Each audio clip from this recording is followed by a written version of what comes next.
আর কতক্ষণ ওয়েট করব? তুই থাক, আমি বরং চলে গেলাম, আমার কাজ আছে। রুবায়েত হাসি দিয়ে বলল, কি আর করবে, ওই তো। রুবায়েতের কথাটা অনুভব শেষ করতে দিল না, তার আগেই বলল, একটা সাউন্ড করলে থাপড়িয়ে মুখের মানচিত্র পাল্টিয়ে দেব। 5 মিনিটের মধ্যেই কফি শপে লিয়া প্রবেশ করে। চেনা মুখ খুঁজে নিতে তার সময় লাগে না। সে এক নজরে দেখতে পায় রুবায়েত আর অনুভব ইতিমধ্যেই এসে গেছে। মুখে এক ফোঁটা হাসি নিয়ে সে এগিয়ে আসে টেবিলের দিকে। টেবিলের সামনে দাঁড়িয়ে সে হালকা গলায় রুবায়েতকে জিজ্ঞেস করে, দেরি করে ফেললাম না তো? রুবায়েতের কথায় লিয়া এক চোখে কটমট করে তাকালো। চেয়ার টেনে অনুভবের দিকে চেয়ে বলল, কেমন আছিস অনু? অনুভব মাথা নিচু করে ফোনে ডুবেছিল। তার কথায় সামান্য মাথা তুলে এক ঝলক তাকিয়ে গম্ভীর গলায় বলল, ভালো। তারপর সে আবারও ফোনের স্ক্রিনে মনোযোগ দিল। উত্তর পেয়ে কিংবা বলা ভালো, উপেক্ষিত হয়ে লিয়া কিছুটা অপমানিত বোধ করলো। তবুও নিজেকে সামলে নিয়ে স্বাভাবিক স্বরে বলল, তোদের দিনকাল কেমন চলছে? রুবায়েত লিয়ার দিকে তাকিয়ে হেসে বলল, আমি তো সিঙ্গেল মানুষ, আমার দিনকাল একদম বিনন্দাস। তবে কারণ একজনের দিনকাল কিন্তু মোটেও ভালো যাচ্ছে না। লিয়া চোখ বড় বড় করে বলল, ওমা, কার দিনকাল খারাপ যাচ্ছে? অনু, তুই কিছু জানিস? অনুভব চোখ না তুলে ফোনের দিকে তাকিয়ে সংক্ষেপে উত্তর দিল। নো। তারপর রুবায়েত বলল, এই কেন আমাদেরকে ডেকেছিস লিয়া? লিয়া নিজেকে একটু প্রস্তুত করে নিল। তারপর লম্বা দম ছেড়ে অনুভবের এক হাত চেপে ধরে তার দিকে তাকিয়ে বলল, আই লাভ ইউ অনুভব, আই রিয়েলি লাভ ইউ। এবার অন্তত আমায় ফিরিয়ে দিস না। লিয়ার কথা শুনে রুবায়েত বড় বড় চোখে তাকায়। অনুভব এক ঝটকায় লিয়ার থেকে হাতটা সরিয়ে বজ্রকণ্ঠে বলে, ডিসগাস্টিং গার্ল, সাহস কি করে হলো আমাকে ধরার? অনুভবের চোখ মুখ যেন রক্তিম হয়ে যায়। অনুভব আচানক উঠে দাঁড়ায়। কোনো দিক না তাকিয়ে সে কফি শপ থেকে বেরিয়ে আসে। অনুভবের চলে যাওয়ার দিকে লিয়া তাকিয়ে থাকে। অনুভবকে সে অনেক আগে থেকেই ভালোবাসে, কিন্তু কখনো বলার সুযোগ হয়নি। নিজেকে একটু সময় দিতে চেয়েছিল। রুবায়েত বলল, প্রপোজ করার জন্য আর লোক পেলি না? বিবাহিত পুরুষদের দিকে তোর চোখ পড়লো? রুবায়েতের কথা শুনে লিয়া যেন চমকে যায়। কান্নার অর্থ কণ্ঠে বলে, মানে? মানে এটাই, অনুভবের বিয়ে হয়েছে, তাও আজ থেকে 4 বছর আগে। তুই মিথ্যা বলছিস তাই না? মজা করছিস আমার সাথে? তোর সাথে কি আমার মজা করার মতো সম্পর্ক? যা সত্যি তাই বললাম। এই বলে রুবায়েত বিল দিয়ে সেখান থেকে প্রস্থান করে। অনুভব গাড়িতে ড্রাইভিং সিটে বসে ফুসফুস করে নিঃশ্বাস নেয়। কয়দিন ধরে কোনো কিছুতেই সে শান্তি পাচ্ছে না। তার উপরেই উটকো ঝামেলা। কয়দিন ধরে অনুভবকে ফোন দিয়ে জ্বালাচ্ছিল লিয়া। অনুভব চোখ দুটো বন্ধ করে নেয়। আয়াতের মুখটা ভেসে ওঠে।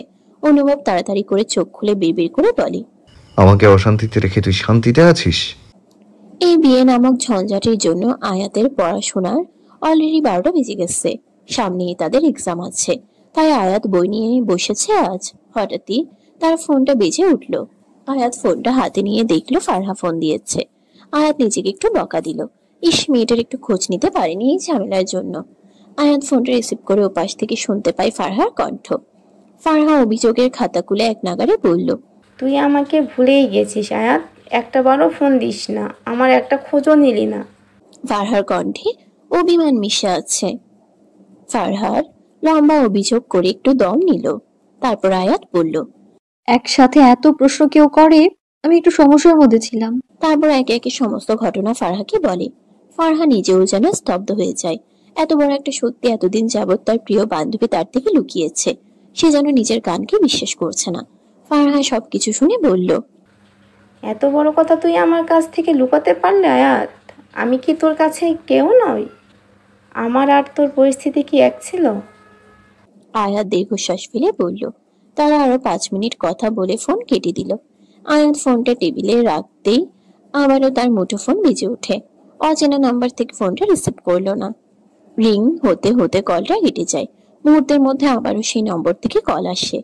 আয়াত কলটা রিসিভ করতেই ওপাশ থেকে স্লো ভয়েসে বলে ওঠে, লাভ বার্ড। আয়াত কথাটা শুনে কেমন যেন কেঁপে ওঠে। এমন ভয়ানক কণ্ঠ এর আগে কখনো শুনিনি। কাপা কাপা কণ্ঠে বলল, কে আপনি? আয়াত আর কিছু শুনতে পেল না, শুধু ফোনের উপাস থেকে নিঃশ্বাসের শব্দ শোনা যাচ্ছে। তাই আয়াত বলল, কিছু বলছেন না যে? কে আপনি? উপাস থেকে উত্তর আসার আগেই সাথে সাথে লাইনটা কেটে যায়। উত্তপ্ত রোদের একটা দিনে আয়াত ভার্সিটিতে এসেছে। আজ প্রায় বেশ কয়েকদিন যাবৎ যে ভার্সিটির আসেনি, তবে সে অনলাইনে বন্ধুদের কাছ থেকে অ্যাসাইনমেন্ট গুলো নিয়েছে। অ্যাসাইনমেন্ট রেডি করা, পড়াশোনা সব মিলিয়ে আয়াত ব্যস্ত। আয়াত ভার্সিটির মাঠ প্রাঙ্গণে আসতেই রুদ্র তানিয়ার দেখা পায়। রুদ্র তানিয়া এগিয়ে এসে বলে, ফাইনালি আয়াত, তুই আসলি।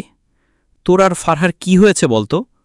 তোরা কদিন যাবৎ ক্লাসে আসিস না, সামনে যে এক্সাম সেটাই ভুলে গেলি।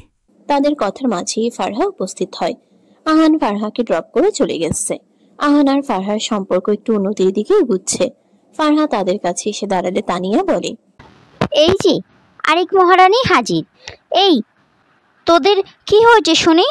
আয়াত নিজেকে স্বাভাবিক রেখে বলল, আমার আবার কি হবে? শুনলাম ফারহার বিয়ে হয়েছে। রুদ্র প্রশ্নবোধক চাহনি দিয়ে প্রশ্ন করল। ফারহা থতমত খেয়ে যায়, আমতা আমতা করে বলে ওই আর কি হয়েছে।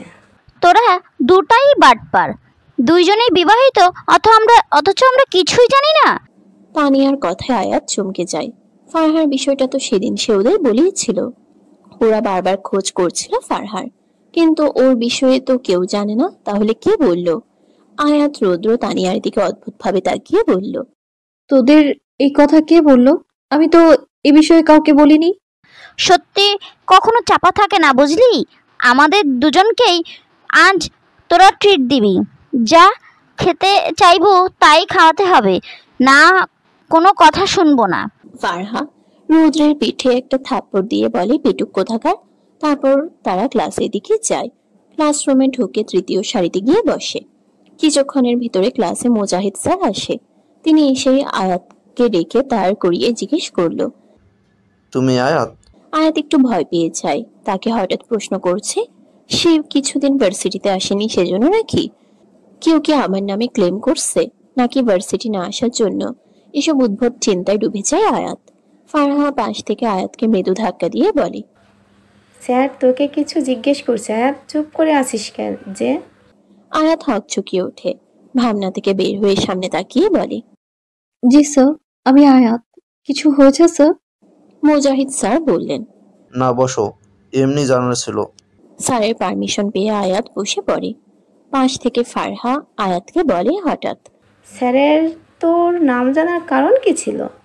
আয়াত ফারহার দিকে সরু চোখে তাকায়, তারপর বলে, আমি নিজেই সেটা ভাবছি, তোকে এর জবাব কিভাবে দিই?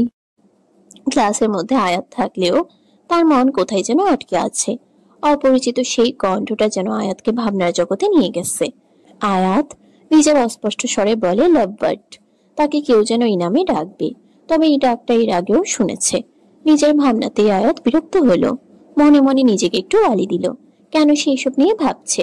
হয়তো কোনো শয়তান ছেলে পেলে হবে, মেয়েদের নম্বর পেলেই যেন আকাশে চাঁদ পেয়ে যায়। আয়াত বিরক্তিকর ভাব নিয়ে ফারহার দিকে তাকায়। ফারহা আয়াতের দিকে তাকিয়ে আছে দেখে বলল, আমার দিকে এভাবে তাকানোর কি আছে? সত্যি করে বল তো, তোর কি হয়েছে? আয়াত একটা দীর্ঘশ্বাস ফেলে বলল, নতুন করে আর কি হবে? তুই কি চাস আয়াত?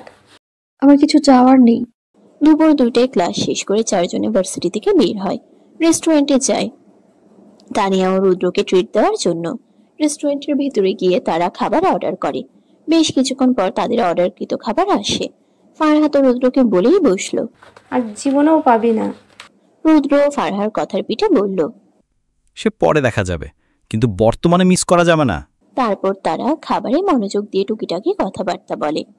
তাদের খাওয়ার মাঝে হঠাৎ বাহিরে হট্টগোল, মানুষের চিৎকার চেঁচামেচি শুনতে পায়। দুর্বৃত্তরা হামলা করেছে রেস্টুরেন্টের সামনে। চারদিকে মানুষেরা নিজেদের প্রাণ বাঁচানোর জন্য ছোটাছুটি করছে। শহরের মানুষজনের কাছে ডেভিড ম্যাক একটি পরিচিত নাম, তবে সেই পরিচিতি হয়ে পড়েছে যা কোনো ভালো জন্য নয়। তিনি একজন রহস্যময় এবং আলোচিত ব্যক্তি, যার পরিচিতি মূলত অপরাধ জগতের সঙ্গে সম্পৃক্ততার জন্য। ডেভিড ম্যাক বেশিরভাগ সময় দেশের বাইরে অবস্থান করেন। সেখানেও তিনি নানাবিধ অনৈতিক ব্যবসার সঙ্গে জড়িত বলে জানা যায়। তার বিরুদ্ধে বিদেশে অপরাধমূলক কার্যক্রম পরিচালনার অভিযোগও রয়েছে। দেশের ভেতরে তার প্রভাব কোনো অংশে কম নয়। তার নেতৃত্বাধীন সন্ত্রাসী চক্র দেশের বিভিন্ন স্থানে ছড়িয়ে ছিটিয়ে রয়েছে। এই চক্র বিভিন্ন অপরাধমূলক কর্মকাণ্ডে লিপ্ত এবং সাধারণ মানুষের মধ্যে আতঙ্ক সৃষ্টি করে চলেছে। ডেভিড ম্যাকও তার চক্রের কার্যক্রম নিয়ে সাধারণ মানুষের মধ্যে উৎকণ্ঠা এবং উদ্বেগ দিন দিন বাড়ছে। আইন শৃঙ্খলা বাহিনী তাকে আইনের আওতায় আনার জন্য কাজ করছে, তবে তার বৈশ্বিক নেটওয়ার্ক ও গোপন অবস্থান এই প্রক্রিয়াকে জটিল করে তুলেছে। আয়াতরা বাইরে এসেই দেখতে পায় একজনকে খুন করা হয়েছে। আয়াত সেটা দেখে ভয়ে হাত পা কাঁপতে থাকে। ফারহারও শরীরটা কাটা দিয়ে ওঠে। এমন অপ্রীতিকর ঘটনায় আয়াতের শরীর ঝাঁকুনি দিয়ে উঠছে। ফারহা একটু শক্ত হলেও আয়াতের এসব কখনোই দেখতে পারতো না। ফারহাও তা নিয়ে আয়াতকে ধরে বলল, তুই ঠিক আছিস আয়াত? আয়াতের চোখ জোড়া ভয়ের ছাপ স্পষ্ট। মুখ ফুটিয়ে কিছু বলতে পারছে না যেন। দু চোখে তখন অশ্রুকণা গড়িয়ে পড়ে। ফারহা দ্রুত আয়াতকে একটা চেয়ারে বসিয়ে রুদ্রকে বলে এক গ্লাস পানি নিয়ে আসার জন্য। রুদ্র তাড়াতাড়ি করে এক গ্লাস পানি এনে আয়াতকে দেয়। আয়াত পানির গ্লাসটা ঢক ঢক করে খেয়ে লম্বা দম নেয়। দিনে দুপুরে এমন ঘটনায় সকলের মাঝে আতঙ্ক ছড়িয়ে পড়ে। বেশ কিছুক্ষণ পর একটি গাড়ি এসে থামে ঘটনাস্থলে। সেখান থেকে বের হয়ে আসা আতমান কায়েস নিজেকে পুরোটা কালো পোশাকে ঢেকে রেখেছে। মুখটাও কালো কাপড়ে আবৃত। তাকে চেনার উপায় বিন্দুমাত্র যেন নেই। সকলের মাঝে যেন এই কালো পোশাক পরিহিত অচেনা যুবকটাকে জানার আগ্রহ লক্ষ্য করা যায়। আতমান কায়েস এসে লাশটার সামনে হাঁটু গেড়ে বসে পড়লেন। তার চোখে মুখে অদ্ভুত এক গাম্ভীর্য, মুখে নিঃশব্দ একটা চিন্তার রেখা। পেশাদার চোখে তিনি মৃতদেহটা ভালোভাবে পর্যবেক্ষণ করলেন। ছেলেটির পেটের মাঝ বরাবর গুলি চিহ্ন, রক্তে ভেজা জামাটার নিচে মৃত্যুর নির্মম সিলমোহর। আতমান কায়েস চারপাশটা খুঁটিয়ে দেখছিলেন। প্রতিটি কোণ, প্রতিটি ছায়া তার চোখ এড়ায় না। তিনি খুঁজলেন সম্ভাব্য প্রমাণ, কোনো সিগারেটের শেষ টুকরো, হেঁটে যাওয়া ছাপ কিংবা বুলেটের খোসা। কিন্তু আশেপাশে এমন কিছুই চোখে পড়ল না যা এই রহস্যের খোলস খুলতে সাহায্য করতে পারে। সত্যটা যেন নিজেকে লুকিয়ে রেখেছে অন্ধকারের গভীরে। তার সাথে আসা অফিসারদের লাশটিকে গাড়িতে তুলে বললেন। আতমান কায়েসের চোখ যায় সামনে বসা আয়াতের ভয়ার্ত মুখটার দিকে। চোখে মুখে ভয় স্পষ্ট দেখলেন তিনি। আয়াত আতমান কায়েসকে দেখে তার চোখ দুটো যেন ভয়ে কেঁপে ওঠে। আতমান কায়েসের চোখ যেন রক্ত লাল, যেন ওই চোখের অগ্নিকুণ্ডের আগুন দাও দাও করে জ্বলছে। ওই চোখের মাঝে কিছু একটা আছে। সে চিনে এই চোখ দুটোকে, দেখেছে সে, তবে মনে করতে পারল না। আতমান কায়েস রুদ্রকে ইশারা করলেন তার দিকে যাওয়ার জন্য। রুদ্র এগিয়ে গেলে আতমান কায়েস আয়াতের দিকে আঙ্গুল দেখিয়ে স্লো ভাবে বললেন। রুদ্র আতমান কায়েসের ইশারা দেখে বলল, ও আমাদের ফ্রেন্ড আয়াত। আসলে ও অনেক ভয় পেয়েছে তো। রুদ্রর কথা শুনে আতমান কায়েস ভ্রুকুচকে তাকালো আয়াতের পানে, তারপর বলল। এই বলে তিনি গাড়িতে উঠে মুহূর্তের ভিতরে চলে যায়। তানিয়া এগিয়ে এসে বলল, কি জিজ্ঞাসা করলো তোকে? গাড়িটা যাওয়ার দিকে তাকিয়ে রুদ্র বলল, আয়াতের কথা বলল আর বলল পৌঁছে দিতে। কোচিং শেষ করে ঈশা আর রুহানি একসাথে যাচ্ছিল। রুহানি কয়েকদিন যাবৎ খেয়াল করছে ঈশা কেমন জানি মনমরা হয়ে আছে। আয়াত যে শেখ মেনশনে নাই সেটা সে জানে, তবে আয়াত যাওয়ার আগে থেকে ঈশা কেমন জানি আনমনা হয়ে যাবে। রুহানি ঈশাকে ডেকে বলল, তোর কি হয়েছে ঈশা? কদিন যাবৎ লক্ষ্য করছি তুই আনমনে কি জানি ভাবিস। রুহানির কথা শুনে ঈশা তার দিকে তাকিয়ে বলল, কই কি ভাবছি? আসলে ভাবছিলাম আমাদের জীবন বড়ই অদ্ভুত, তাই না? পূর্ণ অপূর্ণ নিয়েই আমাদের বেঁচে থাকতে হবে। এই যেমন ধর, যেটা আমার খুব করে চাই সেটা হয়তো আমাদের ভাগ্যে থাকে না। ঈশার এসব ভারী কথা রুহানির বোধগম্য হলো না। অবাক চোখে শুধু তাকালো। ঈশার কথার মাঝে কোনো কিছু একটা আছে। রুহানির তাকানো দেখে ঈশা বলল, এভাবে তাকিয়ে আছিস কেন? বুঝিসনি? তোর এসব কঠিন কথা আমার মাথায় ঢুকবে না। সহজ ভাষায় বলতো কি হয়েছে। সেসব ছাড়, আগে বল ফুপি ফুপা সবাই কেমন আছে? আর রুবায়েত ভাই, তিনি কেমন আছে? সবাই আলহামদুলিল্লাহ ভালো। টিয়াপু এসে কিছুদিন আগে। আরে তুই যে রেস্টুরেন্ট থেকে চলে গেলি, ওই দিন রেস্টুরেন্টে ভাইয়া ও তিতিয়াপু ছিল। রুহানির কথা শুনে ঈশা ব্রকুচকে তাকিয়ে বলল, কে তিথি? আমার ফুফির মেয়ে, এখানেই পড়াশুনো করে। আগে হোস্টেলে ছিল, এখন আমাদের বাসায় থাকে। আপুর ওইখানে খাওয়া দাওয়ায় সমস্যা হয়। আর জানিস, আম্মু কিন্তু আপুকে বেশ পছন্দ করে। ভাইয়ার বিয়ে আপুর সাথে ঠিক করেছে। তবে আমার তিতি আপুকে বোন হিসেবে ভালো লাগে, তবে ভাবি হিসেবে নয়। রুহানের কথাটা শুনে যেন ঈশার মাথায় আকাশ ভেঙে পড়ে। অবাক চোখে তাকায় তার দিকে। রুবায়েত ভাইয়ের বিয়ে ঠিক হয়েছে? কথাটা যেন নিজের কানকে বিশ্বাস করতে পারে না ঈশা। চোখ মুখে যেন অমাবস্যা নেমে আসে তার। চোখ দুটোয় পানি চিকচিক করে। অবাধ্য কান্নারা যেন বেরিয়ে আসতে চায়। ঈশা কোনো রকম নিজেকে সামলিয়ে নিয়ে বলে, আমার শরীরটা ভালো লাগছে না রুহানি, আমি বরং বাসায় যাই, তুই সাবধানে যাস। ঈশার কথা শুনে রুহানি বলে, আমি যেতে পারবো। হঠাৎ কি হলো তোর? এই তো ঠিক ছিলি, আমি যাই তোর সাথে। এই বলে ঈশা সামনের দিকে চলে যায়। রুহানি অবাক হয় হঠাৎ ঈশার আচরণে। আয়াতকে বাসে পৌঁছে দিয়ে গেছে রুদ্র আর তানিয়া। দরজা খুলে ঘরে ঢুকেই সে সোজা ওয়াশরুমে চলে যায়। প্রায় ঘন্টা খানেক ধরে শাওয়ারের নিচে বসে থাকে সে নীরব নিস্তব্ধ অনড়।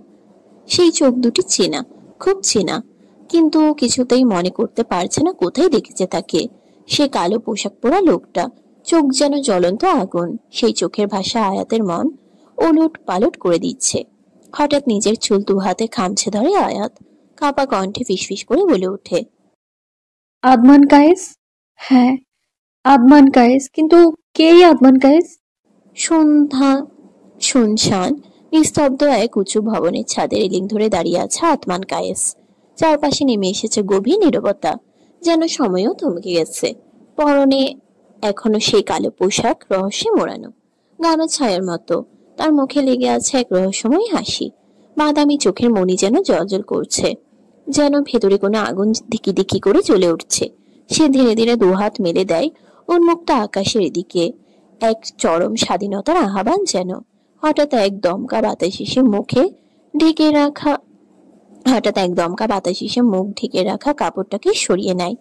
দৃশ্যমান হয় আদমান কায়েসের মুখশ্রী, ফাঁস করে দেয় তার রহস্যময় অভিব্যক্তি। ওই মুহূর্তেই সে যেন একা নয়, তার সঙ্গে বাতাস, আকাশ, ছায়া আর এক গভীর নীরবতা, সবকিছু যেন আদমান কায়েসকে চিনে নেয়। ফারহা বাসায় আজ একা রয়েছে। অনিমা ও ইকবাল হোসেন তাদের গ্রামের বাসায় গিয়েছেন 2 দিনের জন্য। আহানের চাচা অসুস্থ, তাই তাকে দেখতে গিয়েছে তারা। আহানকে যেতে বললে আহান বলে তার কাজ আছে, এই মুহূর্তে যেতে পারবে না। ইকবাল হোসেন কিছু বলেন নাই আর। তিনি জানেন আহানকে এই মুহূর্তে হাজার বললেও যাবে না। অনিমা ফারহাকে নিয়ে যেতে চায়, কিন্তু বাসায় আহান একা রান্না বান্নার বিষয় আছে, তাই ফারহা বলে সেও যাবে না। সামনে এক্সামের বাহানা দেয়। অনিমা ভাবলেন ফারহা বরং থাকুক, এতে দুজনের মান অভিমান যদি কমে, তাই আর ফারহাকে জোর করেননি। অনিমা ফারহার মাথায় হাত বুলিয়ে বলেছেন নিজের খেয়াল রাখতে। একা ভালো না লাগলে আহানকে ফোন দিতে, কোনো সমস্যা হলে আহানকে বলবে কেমন? অনিমার কথার প্রেক্ষিতে শুধু ফারহা মাথা নাড়িয়েছে। শুধু মনে মনে ফারহা বলেছিল, আমি আর কি ফোন দিব আম্মু, তোমার ছেলে তো আমার বেঈমান প্রতারক মেয়ে মনে করে। অনিমা ও ইকবাল হোসেন চলে গেলে ফারহা মেইন দরজা লক করে দেয়। আহান কই যেন গিয়েছে। ফারহা ভাবলো ঘরে কিছু কাজ করা যাক। ফারহা শাড়ির আঁচল কোমরে গুজে রান্নাঘরে গিয়ে বাসনপত্র পরিষ্কার করে রেখে দেয়। রান্না তেমন করা নেই, তাই ফ্রিজ খুলে দেখলো ফ্রিজে মাংস ও মাছ আছে। ফারহা নাক ছিটকালো একটু, এসব আর খেতে ইচ্ছে করছে না। তেমন সবজিও নেই, তাই ভাবলো নুডলস করা যাক। পরে যেগুলো আছে তাই রান্না করে নিবে। যেই ভাবা সেই কাজ, 2 প্যাকেট নুডলস রান্না করে নিল। আহানের আসারও সময় হয়ে গেছে। রান্না হয়ে গেলে সে নিজের ঘরে যায়। অনেকগুলো শুকনা কাপড় আছে, গুছিয়ে রাখতে হবে। আগের দিন সেসবগুলো ধুয়ে দিয়েছিল। ফারহা একে একে সব কাপড়গুলো গুছিয়ে নেয়, তারপর কাবোয়াটে কাপড়গুলো তুলে রাখে। ফারহার কাজের মাঝেই কলিং বেল বেজে ওঠে। ফারহা সেদিকে তাকিয়ে এগিয়ে যায়। দরজা খুলে আহানের ঘরমর্ত মুখটা দেখতে পায়। ফারহা দরজা থেকে সরে গিয়ে তাড়াতাড়ি কিচেনে যায়। আহান ড্রয়িং রুমের সোফায় বসে বুকের কাছে শার্টের 2টো বোতাম খুলে দেয়। ফারহা এক গ্লাস ঠান্ডা পানি নিয়ে এসে আহানকে দেয়। আহান ফারহার হাত থেকে গ্লাসটা নিয়ে ফারহাকে তার জহুরি চোখে পরখ করে নেয়। অতঃপর পানিটুকু খেয়ে গ্লাস এগিয়ে দেয়। ফারহা গ্লাসটা নিয়ে চলে যেতে নেয়, তখন আহানের কণ্ঠস্বর শুনতে পায়। দাঁড়াও ফারহা।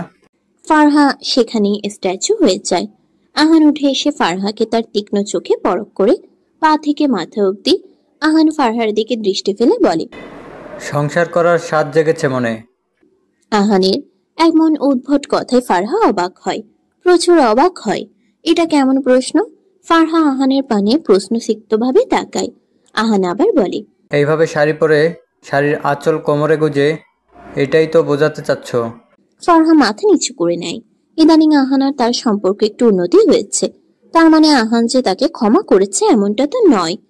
আর তার শাশুড়ি তো বলেছিল শাড়ি পরতে। শাড়ি পরে আঁচল না গুছলে কাজ করবে কিভাবে সে? আহান আর দাঁড়ায় না, সেখানে রুমে চলে যায়। ফারহা কিচেনে চলে যায়। ফারহা ভাবলো বেগুন ভাজি করবে, তাই সে ছুরি নিয়ে বেগুন কাটতে নেয়।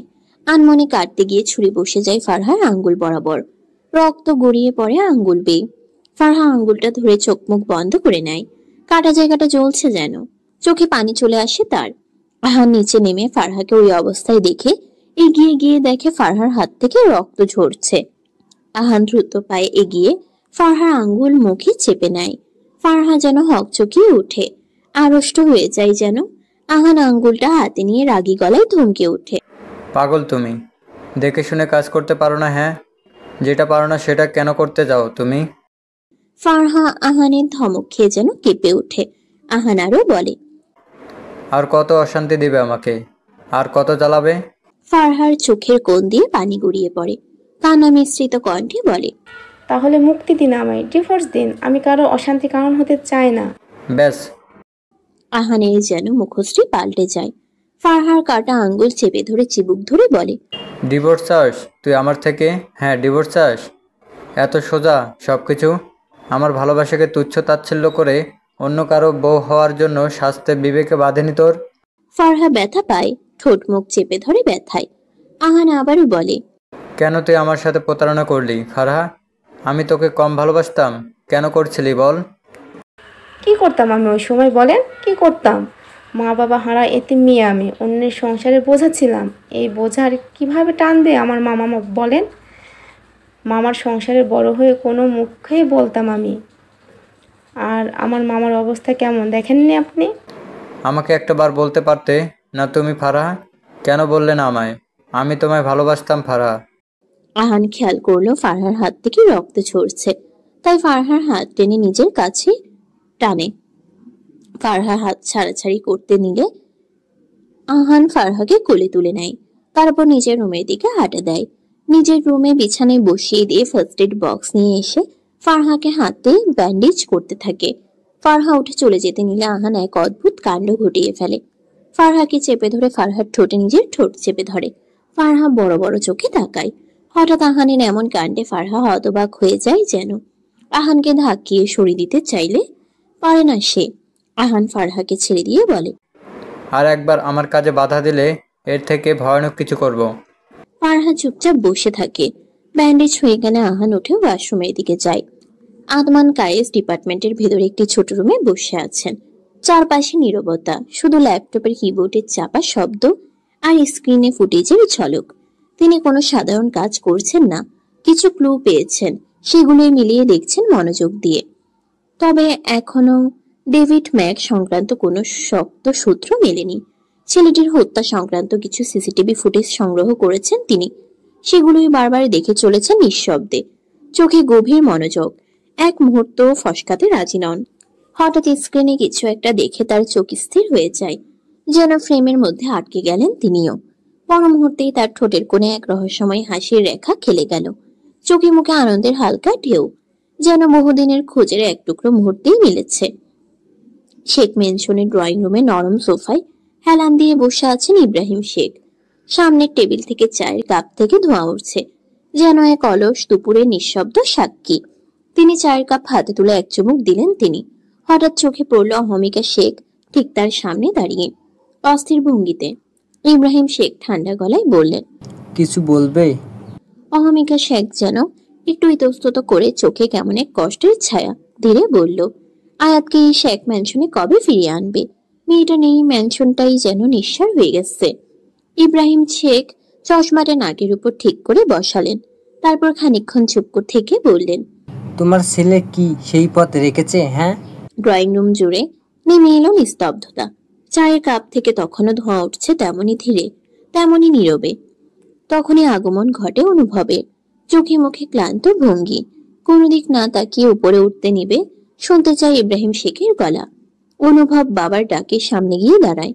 ইব্রাহিম শেখ টেবিল থেকে কতগুলো কাগজ তুলে অনুভবের হাতে দিয়ে বলে, তোমার চাচ্চু ডিভোর্সের কাগজগুলো আমার কাছে দিয়েছে। তুমি যেহেতু আয়াতের কোনো দিন মানবে না, তাই আর দেরি করে লাভ কি? তাছাড়া আমি আয়াতের জন্য একটা ভালো পাত্র দেখেছি। আমাদের একটা ভুলের জন্য মা হারা মেয়েটা এত বছর অনেক কষ্ট করেছে, সেই ভুলের মাসুল না হয় দেই। এই বলে তিনি এগিয়ে দেয় ডিভোর্স পেপারগুলো। অনুভব শান্তভাবে পেপারগুলো নিয়ে গটগট পায়ে উপরে চলে যায়। ঠাস করে দরজা বন্ধ করে দিয়ে হাতের পেপারগুলো ছিটকে ফেলে দেয়। এলোমেলো ভাবে কাগজগুলো ছড়িয়ে ছিটিয়ে পড়ে। অনুভবের চোখ দুটো অসম্ভব রকমের লাল হয়ে গেছে। ডিভানের উপর বসে চুলগুলো টেনে ধরে। গায়ে জড়ানো শার্টটা সে খুলে ফেলে দেয়। সবকিছুই অসহ্য লাগছে তার। চোখ তুলে তাকিয়ে একবার ডিভোর্স পেপারগুলোর দিকে তাকালো। তারপর পকেট হাতড়ে সে একটা সিগারেট বের করে ধোঁয়া ছাড়ে। ঈশা ঘরে শুয়ে শুয়ে ফেসবুকে স্ক্রল করছিল। পড়াশোনায় মনোযোগী হচ্ছে সে। পড়াশোনায় মনোযোগী হতে চায়, কিন্তু দিন দিন অমনোযোগী হচ্ছে সে। হঠাৎ টুংটাং আওয়াজ হয়। মেসেঞ্জারের নোটিফিকেশন এসেছে। ঈশা মেসেজটা ওপেন করে। রুবায়েত তাকে মেসেজ করেছে। ঈশা মেসেজটা সিন করলো, কিন্তু এর কোনো রিপ্লাই করলো না। রুবায়েত কতক্ষণ মেসেজটার দিকে তাকিয়ে আছে, কিন্তু তার কোনো রেসপন্স পেল না। রুবায়েত অনেকদিন যাবৎ খেয়াল করছে ঈশার ব্যবহার কেমন পরিবর্তন, তাই সে এবার ডিরেক্ট কল দিল। রুবায়েতের আইডি থেকে কল আসে। ঈশা ফোনের স্ক্রিনের দিকে তাকায়, কিন্তু রিসিভ করলো না, উল্টো ব্লক করে দিল। রুবায়েত নিজেও অবাক হয়। ঈশার নম্বর বের করে ফোন লাগায় সে। 2-3 বার রিং হয়ে রিসিভ করে ঈশা কানে ফোন দিতেই রুবায়েতের বাজখাই আওয়াজ শুনতে পায়। আমার ফোন কেন ধরছিস না স্টুপিড? নতুন বয়ফ্রেন্ড হয়েছে তাই না? তাই আমার ফোন ধরছিস না? রুবায়েতের এমন কথায় ঈশার মনের কোণে এক আকাশ পরিমাণ অভিমান জমা হয়। তবুও নিজেকে ঠিক রেখে বলল, সে তো তোমারও বউ আছে রুবায়েত ভাই, তাহলে আমার বয়ফ্রেন্ড থাকলে ক্ষতি কি? আমার দরজের বাদ ভাঙ্গিস না ঈশা, থাপ্পড় দিয়ে দাঁত ফেলবো। এই বলে রুবায়েত ফোন কেটে দেয়। আয়াত তার মামাতো বোন রেখার সাথে খেলছে। সেদিন মেয়েটাকে বলেছিল যে তার সাথে খেলবে, তাই এখন প্রতিদিন তার সাথে খেলতে হয়। এই সময় আয়াতের মামা নিজামুদ্দিন ও তার মামি ইয়াসমিন বেগম আসে আয়াতের কাছে। আয়াত দরজার দিকে তাকায়, দেখতে পায় মামা মামিকে। তাই আয়াত বলল, মামা বাইরে দাঁড়িয়ে আছো কেন? ভেতরে এসো। নিজামুদ্দিন ও ইয়াসমিন বেগম ভিতরে আসে। রেখাকে দেখে বলল, মামনি একটু বাইরে যাও তো। রেখা হাসি মুখে বাইরে দৌড় দেয়। নিজামুদ্দিন আয়াতের কাছে এসে বসলেন। মাথায় হাত দিয়ে বললেন, তুই ঠিক যেন তোমার মায়ের মতো হয়েছিস। মামার কথা শুনে আয়াতের চোখ দুটো ভরে আসে। মাকে সে ঠিক মতো মনে করতে পারে না। সে তখন 5 বছরের ছিল যখন মা মারা যায়। সবাই তাকে ভালোবাসলেও মায়ের জায়গাটা যেন মনের মধ্যে থেকেই যায়। নিজামুদ্দিন বললেন, জানিস তোর মা যখন চলে গেল এই বাড়ি ছেড়ে, তখন এই বাড়িটা যেন একদম নীরব হয়ে গেছিল। তোর মা কোনো সাধারণ মেয়ে ছিল না। 15 বছর আগে একজন সুনামধন্য উকিল ছিল। তোর মা ছিল সত্যের পথ প্রদর্শক, অন্যায়ের সাথে কখনো আপোষ করেনি। তোর মা সকলের মুখে মুখে তখন ছিল অ্যাডভোকেট নাসরিন শেখ। বোনের উপর রাগ হলো তুই যখন হলি আমার হৃদয়ে নাড়িয়ে দিয়েছিলি। বোনকে মেনে নিলাম, তবে সুখ সইল না বোধহয়। তোর মা সবাইকে ফাঁকি দিয়ে চলে গেল। এই বলে তিনি চোখ মুছলেন। আয়াতের চোখ বেয়ে পানি পড়ে। ইয়াসমিন বেগমও নিঃশব্দে চোখে পানি মুছে নেয়। যেদিন তোর মা মারা গেল, জানিস সবাই বলে তোর মায়ের হার্ট অ্যাটাক হয়েছিল, কিন্তু তোর মা কখনো হার্টের সমস্যা ছিল না। নিজামুদ্দিন হাতে কিছু রিপোর্ট আছে। তিনি রিপোর্টগুলো দেখে বলেন, আমি নিজেই ডক্টরের নিকট এই খোঁজ করেছিলাম, কিন্তু আমি তখন একা কিছুই করতে পারিনি। কথাটা শুনে যেন আয়াত বড়সড় শক খায়। যে ছোটকাল থেকে জেনে এসেছে তার মায়ের হার্ট অ্যাটাকের কথা। বড় আম্মু, বড় আব্বু, এমনকি বাবার থেকেও আয়াত এ কথা শুনেছে। তাহলে আজ এ কেমন কথা শুনতে হলো তাকে? আয়াত অশ্রুসিক্ত নয়নে মামার দিকে অবাক চোখে তাকায়। চোখে মুখে হাজারো প্রশ্ন গেঁথে যায় তার মনে। নিজামুদ্দিন বললেন, এক বড় রহস্য যা আজও চাপা পড়ে আছে। আজও আমার বোনের মৃত্যু রহস্য হয়ে হয়েছে। তোর বাবাও কখনো তোর মায়ের মৃত্যুর সঠিক তদন্ত করতে চায়নি। তোর বাবা সবসময় একটা কথাই বলে, যে চলে গেছে সে আর ফিরে আসবে না। তাই এসব ভুলে সঠিক হিসেবের খাতা খুলবেই বা কী হবে? নিজামুদ্দিন একটু দম নেয়, তারপর আবার বলে, মৃত্যু মানুষের সুষ্ঠু বিচার করেই বা হয়েছে এই দেশে। তাই তো আজও অন্ধকারে বিলি হয়ে যাচ্ছে তোর মায়ের মৃত্যুর কারণ। আয়াত নিজেকে পারে না সামলাতে। এত বড় একটা সত্যি তার থেকে লুকোনো ছিল এত বছর যাবৎ। ঘুণাক্ষরেও টের পাইনি কখনো। আয়াত হাউমাউ করে কান্না করে দেয়। ইয়াসমিন এসে আয়াতকে আগলিয়ে নেয়। মামা হিসাবে তোকে একটা কথা বলি, ভুল ঠিক বোঝার বয়স হয়েছে তোর। কারো উপর টাকা দেখে কখনো কাউকে বিচার করবি না। শক্ত আবরণের মাঝেই কিন্তু একটা নরম প্রাণবন্ত মানুষ লুকায়িত থাকে। হয়তো সময় ও কালে যেন মানুষ নিজেকে এই শক্ত খোলসে আবৃত করে। নিজামুদ্দিন কথাগুলো বলে উঠে দাঁড়ায়। অনেক বছর পর তার চোখেও পানি দেখা দিয়েছে। তিনি বাইরে যাওয়ার জন্য পা বাড়ায়। ইয়াসমিনকে ইশারা করে আসার জন্য। ইয়াসমিন এগিয়ে এসে স্বামীর পানে তাকিয়ে বলে, মেয়েটা কান্না করছে কেন, বলতে গেলে এসব? বলতেই হতো যে কতদিন এই বুকে লুকিয়ে রাখবো। সত্যের খাতা একদিন যে খুলে আসবে, তখন আমি অপরাধী হয়ে যাব। চুপ করে থেকে ওর জানার অধিকার আছে। ইয়াসমিন এক পলক তাকায় আয়াতের দিকে। নিজামুদ্দিন বললেন, কাঁদতে দে মেয়েটাকে, কাঁদুক একটু। জীবনে অনেক কিছু সম্মুখীন হতে হয়। তাছাড়া হয়তো এ তো থেকেও ভয়ঙ্কর সত্যের সম্মুখীন হতে হবে। তাই এই কান্না সাময়িক সময়ের কেঁদেই নিজেকে হালকা করুক। নিজামুদ্দিন ও ইয়াসমিন চলে যেতেই আয়াত হাঁটু গেড়ে কান্না করে। আস্তে করে মাথা তুলে তাকায় কাগজগুলোর দিকে। দেখতে পায় মৃতের জায়গায় তার মায়ের নাম নাসরিন শেখ। কেটে গিয়েছে 2 দিন। আয়াত তার মায়ের বিষয়ে এত বড় একটা সত্য জেনে যেন পাথর হয়ে গিয়েছে। চোখ মুখ শুকিয়ে যেন নিষ্প্রাণ হয়ে গেছে। এই 2 দিনে আয়াত ঠিক মতো না খেয়েছে আর না ঘুমিয়েছে, যার দরুন চোখের নিচে ডার্ক সার্কেল দেখা দিয়েছে। আয়াত ভেবেছে একবার শেখ ম্যানশনে যাবে, তাই 11:30টার দিকে সে শেখ ম্যানশনের উদ্দেশ্যে রওনা হয়। আয়াত একটা মেরুন রঙের 3 পিস পরেছে। ওড়না মাথায় দিয়ে হাতে পার্স নিয়ে বেরিয়ে পড়ে। আয়াত রিক্সা নিয়ে বাস স্ট্যান্ডে আসে। আয়াতের মামার বাড়ি শহর ছেড়ে গ্রামের মধ্যে, তাই বেশ সময় লাগবে ঢাকায় পৌঁছাতে। এখানে থেকে বাসে যাবে সে। আয়াত বাসের জন্য অপেক্ষা করে, তাই একটা বেঞ্চে বসে আছে। এই প্রথম সে একা একা কোথাও যাচ্ছে। এর আগে তার বড় আব্বু রেখে যেত। তাছাড়া সে তার মামা বাড়ি খুব কম এসেছিল। তার মায়ের কবর শেখ পরিবারের পারিবারিক কবরস্থানে। সে প্রতি সপ্তাহে তার মায়ের কবর দেখতে যেত। মাকে অভিযোগ করত কেন তাকে ছেড়ে গেছে। সবাই তাকে অনেক ভালোবাসে, এটা সত্যি, কিন্তু তার মাই তো নেই, এটা যেন পৃথিবীর সব থেকে চরম সত্যি। রোদটা একটু একটু করে করা হচ্ছে। মধ্যাহ্ন ঘনিয়ে এলে চারপাশের মানুষজন যেন ব্যস্ত হয়ে উঠেছে।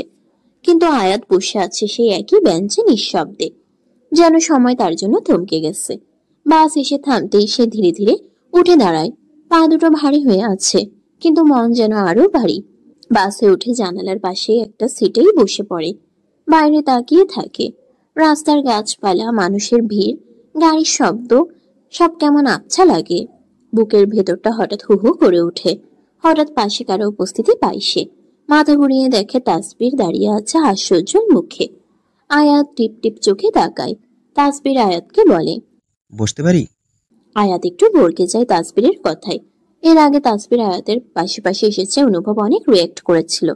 তবুও কেন যে তাসবির তার সামনে আসে আয়াত বুঝে উঠতে পারে না। তাসবির একটু কেশে নিয়ে বলে, বসতে পারি? আশেপাশে সিট খালি নেই। আয়াত একটু নড়ে চড়ে বসে, তারপর বলে যে শিওর। তাসবির সিটে বসে বলল, তোমার খোঁজ খবর নাই কেন আয়াত? ভার্সিটিতেও ঠিক মতো আসছে না, কোনো সমস্যা? আয়াত চাপা কণ্ঠে বলে, সেরকম কিছু না, আসলে আমি মামা বাসায় আসছি তো। আয়াতের কথা শুনে তাসবির শুধু বলল। আয়াত চুপচাপ জানালার দিকে তাকিয়ে বাহিরের পরিবেশ দেখছে। তাসবির খেয়াল করেছে আয়াতের সাথে যতবার দেখা হয়েছে বা কোনো কিছু প্রশ্ন করলে ছোট করেই উত্তর দিয়েছে। তাসবির আর কথা বাড়ল না, কানে হেডফোন লাগিয়ে চোখ বন্ধ করে নেয়। প্রায় ঘন্টাখানেকের মাথায় আয়াত পৌঁছে যায়। বাস থেকে নেমে সে একটা রিক্সার জন্য দাঁড়ায়। তাসবিরও বাস থেকে নেমেছে। আয়াতকে দাঁড়িয়ে থাকতে দেখে বলল, আমি না হয় তোমাকে পৌঁছে দিই। আয়াত মিনমিনিয়ে বলল, আমি যেতে পারবো।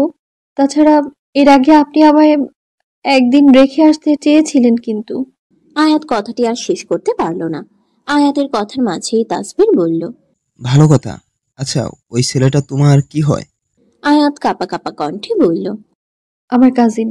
তারপর আয়াত আর দাঁড়ায় না, দাঁড়ানোর ইচ্ছে শক্তি নেই, রিক্সা নিয়ে চলে যায়। তাসবির আয়াতের যাওয়ার দিকে ব্রুকুচকে তাকিয়ে থাকে। তাসবির মূলত একটা কাজে ওইদিকে গিয়েছিল। গাড়িতে উঠে সিট খুঁজতে গিয়ে আয়াতকে দেখতে পায়। তাসবির আয়াতের যাওয়ার দিকে তাকিয়ে সেও চলে যায়। আয়াত শেখ ম্যানশনে যাওয়ার আগে সে তার মায়ের কবরস্থানে আসে। আয়াত এক দৃষ্টিতে তাকিয়ে আছে সেদিকে, চোখ মুখে কষ্টের ছাপ স্পষ্ট। আয়াতের বুক ছিঁড়ে কান্না আসে, চিৎকার করে কাঁদতে ইচ্ছে করে। আয়াত তার মায়ের কবরের পাশে হাঁটু গেড়ে বসে, তারপর বিড়বিড় করে অস্পষ্ট স্বরে বলে, মা, কেন তোমার মারা হয়েছিল? মা, কে তোমায় আমার কাছ থেকে কেড়ে নিয়েছে? বলো মা, বলো, কি এমন রহস্য আছে যার জন্য তোমায় মরতে হলো? তোমাকে আমার কাছে থেকে কেড়ে নিল কে? আমার মা হারা করলো, তোমার আদর ভালোবাসা থেকে বঞ্চিত করলো কি কারণে মা? আয়াত একটু থামে, তারপর আবার বলা শুরু করে, এতদিন ভাবতাম তুমি আমার ফাঁকি দিয়ে চলে গিয়েছো, আজ কেন এত বড় শক্তি সামনে এলো? সবাই আমার থেকে কেন লুকিয়ে রাখলো মা, বলো? আয়াত যেন পাগলের মতো কান্না করতে থাকে। কবরস্থান পাহারাদার দারোয়ান এসে আয়াতকে কান্না করতে দেখে ডাক দেয়। তিনি আয়াতকে প্রতি সপ্তাহে এখানে আসতে দেখে, তবে কখনো এমন করতে দেখেনি। দারোয়ান আয়াতকে দেখে বলল, আয়াত মা, কি হয়েছে? তোমার কান্না কইছে তোমারে? আয়াত কান্নারত ভাবে তাকায়, চোখ দুটো লাল হয়ে গেছে, ফর্সা মুখটা টসটসে লাল। দারোয়ানকে দেখে বলে, কাকা, আমার মা, আমার মা, বলে আবার কান্না শুরু করে। দুপুর হয়ে গিয়েছে, তাই দারোয়ান বলল, দুপুর হইয়া গেছে আয়াত মা, তুমি বরং বাসায় চইলা যাও। আয়াত উঠে দাঁড়ায়, তারপর পার্সটা হাতে তুলে নেয়। দারোয়ান আগে চলে যায়। আয়াত একবার মায়ের কবরের দিকে তাকায়, তারপর সে শেখ ম্যানশনে চলে যায়। 2টা হতে হতে আয়াত শেখ ম্যানশনে আসে। ড্রয়িং রুমে অহমিকা শেখ বসে আছে। ইব্রাহিম শেখ খবরের কাগজ দেখছেন। ঈশা নিজের ঘরে আছে। কলিং বেল বাজতেই রহিমা গিয়ে মেইন দরজা খুলে দেয়। ভাবি, ভাইজান, দেখেন আমাগো আয়াতমা আইছে, আমাগো আয়াতমা ফিরে আইছে। রহিমা আয়াতকে দেখে চিল্লিয়ে ওঠে। অহমিকা শেখকে ডাক দেয়। রহিমার ডাক শুনে অহমিকা শেখ সেখানে যায়। দেখতে পায় আয়াতের মলিন মুখটা। অহমিকা শেখ আয়াতকে বুকে জড়িয়ে নিয়ে বলে, মনে পড়লো এই বুড়ো বড় আমার কথা? চোখ মুখিয়ে কি হাল করেছিস আয়াত? শুকিয়ে গেছিস একদম।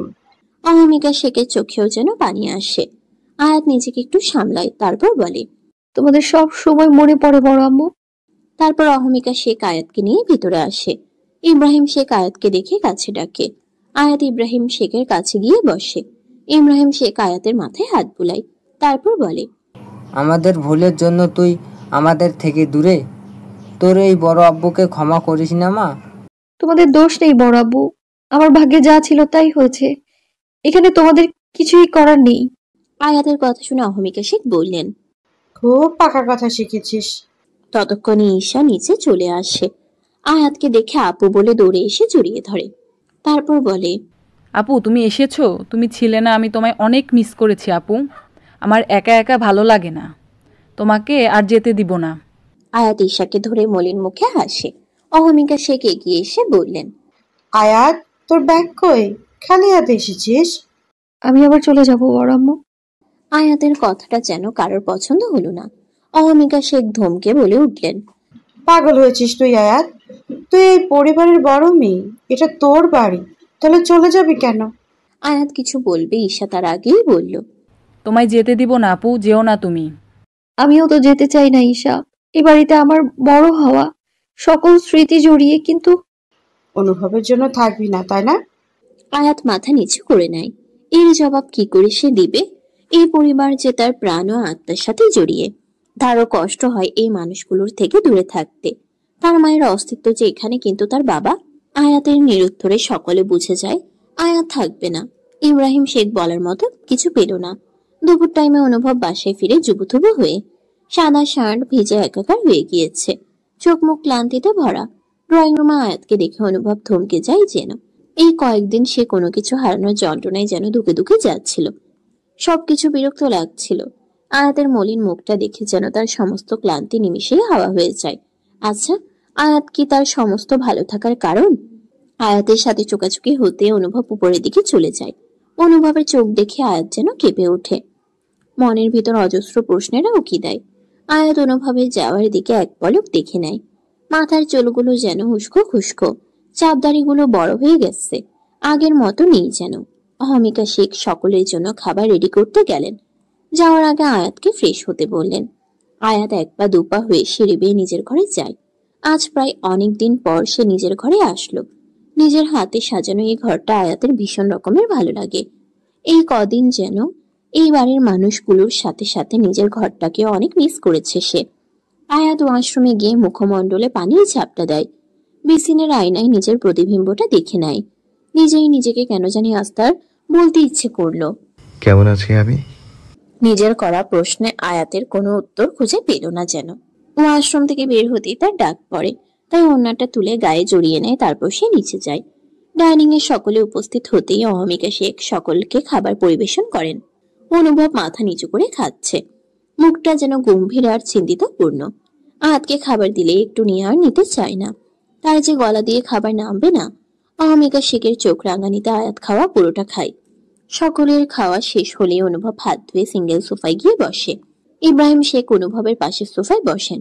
অহমিকা শেখ তখন কিচেনের দিকে। আয়াত ইব্রাহিম শেখের কাছে গিয়ে বসলো। ইব্রাহিম শেখ সেদিকে তাকিয়ে নরম স্বরে বললেন, কিছু বলবি? আয়াত একটু ভিতর থেকে লম্বা দম নেয়। এক বড় সত্যের সন্ধান তার। সেই সত্য জানার জন্য যাই করা লাগুক করবে সে। প্রতিনিয়ত বিলীন হওয়া রহস্যের মাঝে 15 বছর আগে সেই রহস্যময় ঘটনা উদ্ঘাটন করা। মমতাময়ী মায়ের মৃত্যুর কারণ যদি এই শেখ পরিবারের কেউ হয়, তবে আয়াতের জবাব চাইবে। হ্যাঁ, জবাব চাইবে। এই রহস্যের বেড়াজাল ভেদ করতেই হবে। তখন সে মানবে না কোনো নিয়ম, কোনো কানুন, মানবে না রক্তের টান। আয়াত নিজেকে স্বাভাবিক করে নিয়ে ইব্রাহিম শেখের পানে চায়। তারপর চাপা কণ্ঠে বলে, আমার মায়ের মৃত্যুর কারণ কি বড় আব্বু? মায়ের মৃত্যু কি হার্ট অ্যাটাকে হয়েছিল? আয়াতের এই একটা প্রশ্নে যেন পুরো ম্যানশন জুড়ে নিস্তব্ধ হয়ে যায়। ঘুমোটে খাওয়া এসে গায়ে লাগে যেন। অন্ধকারের অতলে যেন হারিয়ে যায় সকলে। অহমিকা শেখ আয়াতের মুখে কথা শুনে যেন চোখের পলক ফেলতেই ভুলে যায়। পাশে অনুভবও যেন অবাক চোখে তাকায়। চোখের সামনে যেন কিছু তিক্ত অতীত ভেসে ওঠে, হারিয়ে যায় পুরনো অতীতের মাঝে। বিকেলের শেষ আলোটা তখনও জানালার কাছে ঝিমিয়ে ঝুলে আছে। শেখ ম্যানশনের বাগানে 8 বছর বয়সী এক বাচ্চা ছেলে হাতে ক্রিকেট ব্যাট নিয়ে বল খুঁজে ফিরছে। খেলতে খেলতে বলটা জানালার ভেতর গুড়িয়ে গিয়েছিল। সে জানালার ফাঁক গলিয়ে চোখ রাখে ভেতরে। হঠাৎই তার দৃষ্টি আটকে যায় এক ভয়ঙ্কর দৃশ্যে। রুমের ভেতর নাসরিন শেখ পরিবারের স্নেহময়ী একজন বিছানার পাশে দাঁড়িয়ে। তার গলায় একটা হাত কালো রঙে আবৃত। পর্দার জন্য ছায়া মানবটিকে চোখে এলো না। আড়ালে থাকা মানবটি মুঠির মতো করে চেপে ধরেছে নাসরিন শেখের গলা। সেই ছায়া মানব যেন কোনো অজানা রাগ, হিংসা বা শত্রুতার খেসারত তুলছে তার উপর। নাসরিন শেখের চোখ ছেলেটির চোখের সাথে মিলিত হয়। তিনি হাত তুলে কিছু বোঝাতে চান। মুখে কথা নেই, শুধু ভয়ের ছাপ আর প্রাণপণ কিছু ইশারায় বলার চেষ্টা। বাচ্চাটি প্রথমে কিছু বুঝে উঠতে পারে না। তার চোখের সামনে যা ঘটছে তা যেন দুঃস্বপ্ন, অথচ নিখুঁত বাস্তব। শরীরটা তার পাথরের মতো হয়ে যায়। শিশু হৃদয় ভয় আর স্তম্ভিত বিষাদে ভরে ওঠে। যখন বুঝতে পারে তখন অনেক দেরি হয়ে গেছে। নাসরিন শেখ থপ করে পড়ে যান মেঝেতে। তার হাতটা যেন শেষ চেষ্টা করে কারো দিকে বাড়িয়ে দেয়। তার চোখের কোণ বেয়ে গড়িয়ে পড়ে এক ফোঁটা নোনা জল। আর ছায়াটি মানবটি এক ঝটকায় হাওয়ার মতো মিলিয়ে যায় ঘর থেকে। ছেলের তখনও বিস্ফোরিত চোখে মনের ভিতর ভয়ে তটস্থ ভুবন কাঁপানো গলা ছেড়ে এক চিৎকার দিয়ে ওঠে। একটা করুণ হৃদয় বিদারক চিৎকার, যেন পুরো শেখ ম্যানশনটা কেঁপে ওঠে তার রোম হর্ষক ধরিতে। পরিবারের সবাই ছুটে আসে। দরজা খুলতেই দেখা যায় নাসরিন শেখ মেঝেতে নিথর হয়ে পড়ে আছেন। ঠোঁটে জড়ানো শেষ নিঃশ্বাসের রং। ছোট আয়াত গুটি গুটি পায়ে মায়ের কাছে ফ্লোরে বসে, হাত বাড়িয়ে ডাক্তার ডাকে, মা মা। ডাক্তার এলো, পরীক্ষা করে জানালেন হার্ট অ্যাটাক। অতঃপর সব যেন ধোঁয়াশার মাঝে হারিয়ে গেল। সেই রাত থেকেই যেন বদলে গেল বাচ্চা ছেলেটি। তার ঘুম আর আসে না। বিছানায় শুয়ে চোখ মেলে চেয়ে থাকে ছাদের দিকে। সে হয়ে গেল এক নিশাচর পাখি, ঘুমহীন, একা, আর কেবল তাকিয়ে থাকে অন্ধকারের দিকে। সেই থেকে অন্ধকার যেন তার প্রিয় হয়ে ওঠে। অনুভব আর যেন ভাবতে পারল না। উঠে দাঁড়ালো সে, কোনো দিক তাকালো না পর্যন্ত। সকলের দৃষ্টি অনুভবের দিকে। সে গটগট করে উপরে গিয়ে ধরাম করে দরজা আটকে দেয়। সবাই যেন চরম অবাক হয়। ইব্রাহিম শেখ বললেন, হঠাৎ আবার কি হলো? তারপর আয়াতের দিকে ফিরে তাকায়। আয়াত তখনও প্রশ্ন শিখত চাহনিতে। অহমিকা শেখ এসে আয়াতের পাশে বসলেন। ইব্রাহিম শেখ আয়াতের করা প্রশ্নে চমকান, অদ্ভুত চোখে তাকাই যেন। এত বছর পর হঠাৎ এমন প্রশ্নে ড্রয়িং রুমের পরিবেশ থমথমে। ইব্রাহিম শেখ ভাবেন কি উত্তর দিবে এই মেয়েটাকে, যার রহস্য খুঁজে বের করা অসম্ভব প্রায়। নাসরিন শেখ উকিল হওয়ার সুবাদে যেমন নাম ডাক ছিল, তেমনই শত্রুও ছিল, কিন্তু সঠিক কারণ তো আজও সামনে আসেনি। তাই সেই বিষয়টা নিয়ে কখনো সেভাবে কেটে দেখা হয়নি। আয়াত এখনো প্রশ্নবোধক চাহনি নিয়ে তাকিয়ে আছে। অহমিকা শেখ বললেন, এই কথা তোকে কে বললো আয়াত? মামা বলেছে বড় আম্মু। আমার মায়ের স্বাভাবিক মৃত্যু ছিল না, তাই না বড় আব্বু? তোমরা কেন এতদিন আমার থেকে লুকিয়েছিলে বলো? এতদিন জানতাম আমার মা আমায় ছেড়ে আল্লাহর কাছে চলে গিয়েছে, কিন্তু এখন মনে হচ্ছে কেউ আমার মাকে কেড়ে নিয়েছে। কেন বলনি এতদিন, বলো? কান্নায় ভিজা কণ্ঠে বলল আয়াত। ইব্রাহিম শেখ ও অহমিকা শেখের কি জবাব দিবেন? এর জবাব আদৌ কি তাদের জানা আছে? নেই। আয়াত আবারও বলল, আমার খুব কষ্ট হচ্ছে বড় আম্মু, খুব কষ্ট হচ্ছে। আমার কি ক্ষতি করেছিল আমার মা, যার জন্য জীবন দিতে হলো? অহমিকা শেখ আয়াতকে ধরে বললেন, শান্ত হ মা, এভাবে ভেঙে পড়লে চলবে? বল, মনকে শক্ত কর, সব ঠিক হয়ে যাবে। সব ঠিক হলে আমি আমার মাকে পাবো বড় আব্বু? আয়াতের সরল কথায় অহমিকা শেখের মাতৃ হৃদয় যেন হুমু করে কেঁদে ওঠে। নাসরিন তার যা ছিল না, ছোট বোনের মতো ছিল। শেখ পরিবারে দুই বউ, একসাথে বাইরে গেলে মানুষ বলতো দুই বোন যাচ্ছে, কিন্তু এই সুখ হয়তো কারো সহ্য হলো না। আয়াত হঠাৎ কান্না থামিয়ে উঠে দাঁড়ায়, চোখ মুখ মুছে বলে, সব ঠিক হলে আমি আমার মাকে পাবো বড় আম্মু? এই বলে আয়াত চলে যেতে নিলে ইব্রাহিম শেখ বলেন, তুই দাঁড়া, আমি আসছি। আয়াতকে কখনো একা ছাড়বেন না তিনি। অহমিকা শেখ আর জোর করলেন না, যাক বরং, সব ধোঁয়াশা যখন কাটবে এই বাড়ির মেয়ে আবার ফিরবে। ইব্রাহিম শেখ আয়াতকে নিয়ে বেরিয়ে পড়ে। রাত তখন 9:47। অনুভব সেই যে রুমে ঢুকেছিল আর বের হয়নি। এর মাঝে আহান রুবায়েত অসংখ্যবার ফোন দিয়েছিল, কিন্তু সে কারো কল তুলেনি। তাকে কিছু কাজে বাইরে যেতে হবে, তাই ঘর থেকে বের হতেই আয়াতের রুম দেখে বাইরে থেকে ছিটকিনি দেওয়া। অনুভব সেদিকে তাকিয়ে ঈশা রুমে যায়। ঈশা তখন পড়ছিল। অনুভবকে দেখে ঈশা বলল, কিছু বলবে ভাইয়া? অনুভব আমতা আমতা করে। এভাবে কি বলা যায়? ঈশা হয়তো বুঝলো ভাইয়ের ভিতরের অবস্থা, তাই বলল, আয়াত আপু তো নেই, আবু বিকালে রেখে এসেছে।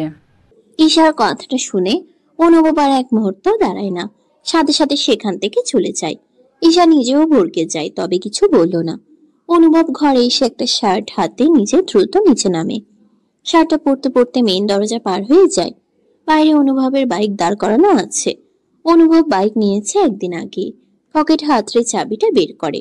বাইক স্টার্ট দিয়ে ছুটে চলছে সে। দিকদিশা যেন হারিয়ে, কোনো দিকে খেয়াল নেই। এত জোরে চলছে যে একটু এদিক সেদিক হলে বড়সড় কোনো দুর্ঘটনা ঘটে যেতে পারে। অনুভব সেদিকে কোনো ভ্রুক্ষেপ নেই। সে যেন এক উন্মাদে পরিণত হয়েছে। বুকের ভেতরটা তার কেমন যেন অসহ্য যন্ত্রণা করছে। সে যেন পারছে না নিজেকে সংবরণ করে রাখতে। এক তপ্ত তৃষ্ণা যেন প্রতিনিয়ত তাকে কুড়ে কুড়ে খাচ্ছে। গ্রামের রাস্তায় এসেছে সে। রাস্তায় অনেক খাদ আছে, তবুও সে চলছে। কাঙ্ক্ষিত জায়গায় এসে বাইক দাঁড় করায়। চারদিকে শুনশান নীরবতা। মানুষজনের আনাগোনাও যেন নেই। ল্যাম্পপোস্টের ঝাপসা আলোয় নিজামুদ্দিনের বাড়িটা দেখতে পেল। ফোন বের করে আয়াতের ফোনে কল লাগায়। সে দিশেহারা, তার খেয়াল নেই সে কোন নাম্বার থেকে ফোন দিচ্ছে। রিং হওয়ার সাথে সাথে উপাস থেকে কলটা রিসিভ করে। কোনো কিছু বলার আগে অনুভব রুক্ষ স্বরে বলে ওঠে, নিশীথের অন্ধকারে চারদিক আধারে ঢাকা। চারদিকে শুনশান নীরবতা বিরাজ করছে। আয়াত বিকালে তার মামা বাসায় এসেছে। ইব্রাহিম শেখ নিজেই রেখে গিয়েছেন। এসে থেকে রুমে ঢুকেছে আর বের হয়নি সে। রুমের লাইট অফ করে সে নিজের বিছানায় শুয়ে আছে। চোখ মুখ কান্না করতে করতে যেন বসে গিয়েছে। এসে থেকে ফ্রেশ হওয়ার হয়নি, আগের কাপড়েই রয়েছে। হঠাৎ বালিশের নিচে তার মুঠোফোনটা বেজে ওঠে। আয়াত খেয়াল করেনি কে কল দিয়েছে। রিসিভ করে অতি পরিচিত কণ্ঠ শুনতে পায়। কিছু বলার আগেই অনুভব রুক্ষ স্বরে বলে ওঠে। আয়াত হঠাৎই এমন এক কথা শুনে ধরফড়িয়ে ওঠে। বিছানায় বসে সে কান থেকে ফোনটা নামায়। নম্বরটা দেখে নেয়। স্বল্প পরিচিত নম্বর। কিছুদিন আগে ফোন দিয়েছিল। আয়াত ফোন কানে নিতেই ও পাশে থাকা অনুভব থমকে বলে ওঠে, কি হলো, নিচে নাম জলদি। এবার অনুভবের কণ্ঠটা কেমন যেন শোনালো। সে উঠে বারান্দায় গেল। দেখতে পেল ল্যাম্পপোস্টে পাশে বাইকে বসা অনুভবকে, তারই দিকে তাকিয়ে আছে। আয়াত কদিন যাবৎ খেয়াল করেছিল কেউ তার পাশে পাশে আছে। তাকে অনেক কাছ থেকে দেখে মনে হয় তার প্রতিটা করা কাজে কেউ খেয়াল রাখে, তবে সে আন্দাজ করতে পারে না।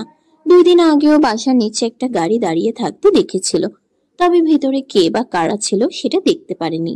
আয়াত স্বাভাবিকভাবেই বলল, আপনি এখানে কেন? প্রশ্ন না করে নিচে নাম আয়াত। আমার ধৈর্যের পরীক্ষা নিস না, আমি বড্ড ক্লান্ত। আর যদি না আসিস আমি উপরে যাচ্ছি, আমায় কেউ আটকাতে পারবে না, তোর মামাও না। আয়াত ভাবলো একটু, এটা তো গ্রাম, বাইরে মানুষের আনাগোনা দেখা যায় মাঝে মধ্যে। বাইরে দাঁড়িয়ে কথা বলা এটা মানুষ ভালো চোখে দেখবে না, যদিও তারা পবিত্র সম্পর্কে জড়িয়ে, তবে সেটা ওই কাগজ কলমের মাঝে। এর নেই কোনো বাস্তবতা। তাদের একসাথে দেখলে এলাকার মানুষ দিল থেকে তাল করবে, এটা নিশ্চিত। আয়াতের ভাবনার মাঝে অনুভব আবারও বলে উঠল, তুই দাঁড়িয়েই থাক, আমি আসছি। অনুভব ফোনটা পকেটে রেখে সোজা গেট খুলে ভিতরে আসে। বারান্দায় গ্রিল না থাকায় সহজেই সে ভিতরে চলে আসে। আয়াত নির্বাক হয়ে যায়, মনে মনে বলল, পাগল নাকি? অনুভব বারান্দায় এসে আয়াতকে আষ্টে পিষ্টে জড়িয়ে ধরে। অনুভবের কাণ্ডে আয়াতও যেন স্তব্ধ হয়ে যায়, বড় বড় চোখে তাকিয়ে থাকে। চোখ যেন এক বিস্ময়কর ভাব, চোখে যেন এক বিস্ময়কর ভাব। এমন কিছু সে কখনো কল্পনাও করেনি।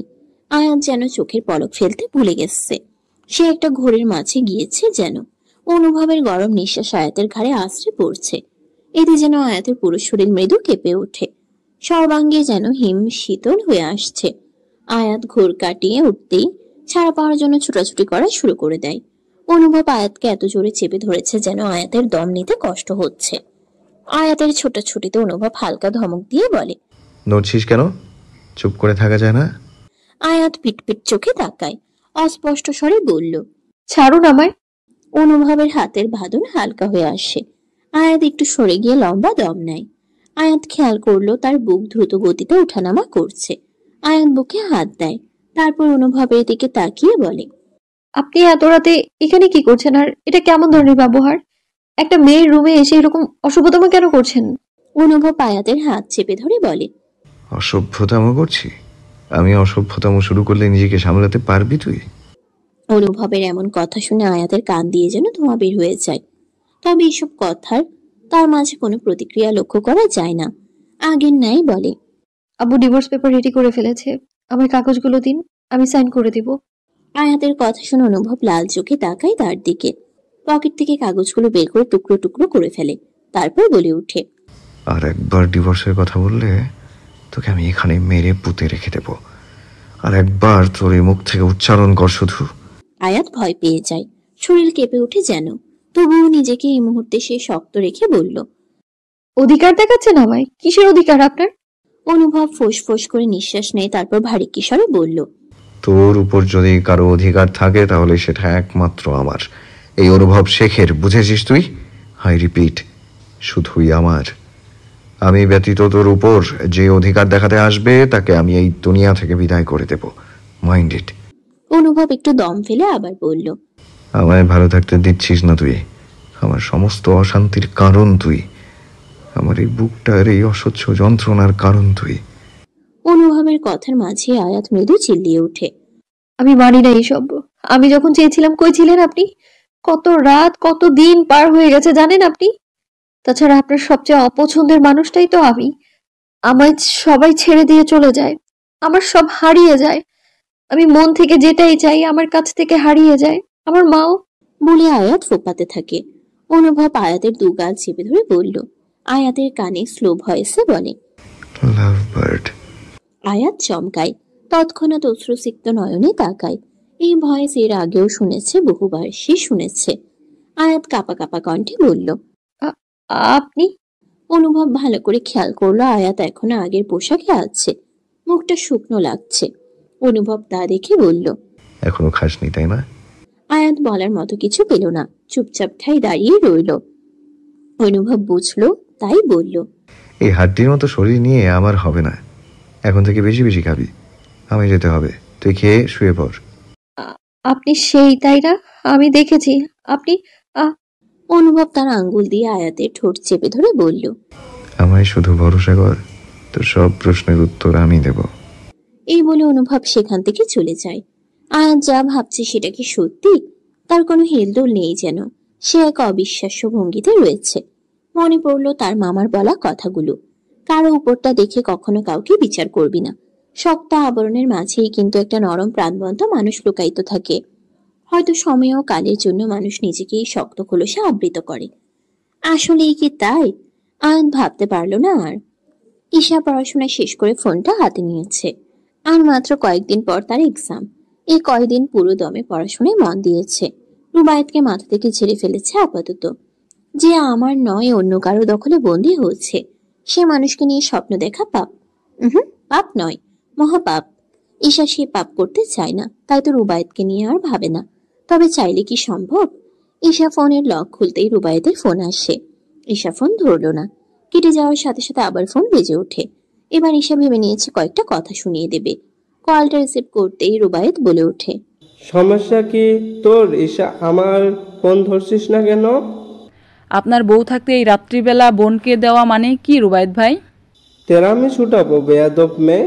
আচ্ছা, তুই কি জেলাস? ঈশা বলল, আমি জেলাস? কেন? জেলাস হওয়ার কোনো কারণ নেই। সেটাই তোর মতো পেতনি জেলাস ফিল করবে কেন? তাছাড়া আমার বউ যথেষ্ট সুন্দরী, তোর মতো পেতনি নয়। আমার সাথে তিথিকেই ভালো মানায়, তাই না? ভাবছি বড় করে একটা কাপড় পিক তুলে ঘরের মধ্যে টাঙ্গিয়ে দেব। রুবায়েতের কথা ঈশার দু চোখ ভরে এলো যেন। দুই চোখ টুটুম্বুর হয়েছে। এই বুঝি জল গড়িয়ে পড়বে? ঈশা নাক টেনে বলল, আচ্ছা, বলেই ফোন সাথে সাথে কেটে দেয়। ঈশার কাণ্ড দেখে রুবায়েত বাঁকা হাসি দেয়। বিড়বিড় করে বলে, লিটল গার্ল। মধ্যরাত তখন। আদমান কায়েস গাড়ি নিয়ে বেরিয়েছে। খবর এসেছে শহর থেকে একটু দূরে নির্জন এলাকায় আজ অপরাধ চক্ররা বড় কোনো লেনদেন করছে। আকাশ মেঘলা। হালকা বাতাসে গাছপালা থরথর করে কাঁপছে। হেডলাইটের আলো আধারে কেবল সামনে দেখা যায়, অন্ধকার যেন কিছু লুকিয়ে রাখছে। আদমান জানে আজ রাতটা সাধারণ কোনো রাত নয়। গোয়েন্দা বিভাগের একজন দক্ষ অফিসার হিসেবে এমন গোপন সূত্র বহুবার তাকে বিপদে ফেলেছে, কিন্তু প্রত্যেকবারই সে ফিরে এসেছে সত্য নিয়ে। সে গাড়ির স্পিড একটু কমিয়ে দেয়। চোখ ঘুরে দেখে 12:47। সে জানে তার হাতে সময় খুবই কম। খবর অনুযায়ী 1টার মধ্যে সে নির্দিষ্ট জায়গায় পৌঁছাতে না পারলে অপরাধীরা তাদের কার্যক্রম শেষ করে চুপিসারে গা ঢাকা দেবে। সে পথের বাঁকে এসে গাড়ির গতি কমায়। হঠাৎ হেডলাইটের আলোয় দেখা যায় একটা কালো ভ্যান রাস্তার পাশে দাঁড়িয়ে আছে। আশেপাশে কেউ নেই, কিন্তু ভ্যানের জানালার ভিতর যেন একটা ছায়া নড়ে উঠল। আদমান কায়েস হেডলাইট নেভিয়ে ভ্যানটার পাশে গাড়ি থামালো। হাত দিয়ে হোস্টার চেক করলো। পিস্তলটা ঠিকঠাক আছে। সে দরজাটা ধীরে খুলে নামলো। নিঃশব্দে এগিয়ে গেল ভ্যানের দিকে। ভ্যানের পাশে জানালার ভেতর এবার স্পষ্ট কেউ একজন মোবাইল হাতে কিছু বলছে, সম্ভবত শেষ নির্দেশ দিচ্ছে। হঠাৎ ভ্যানের দরজা খুলে এক ব্যক্তি দৌড়ে বেরিয়ে আসে।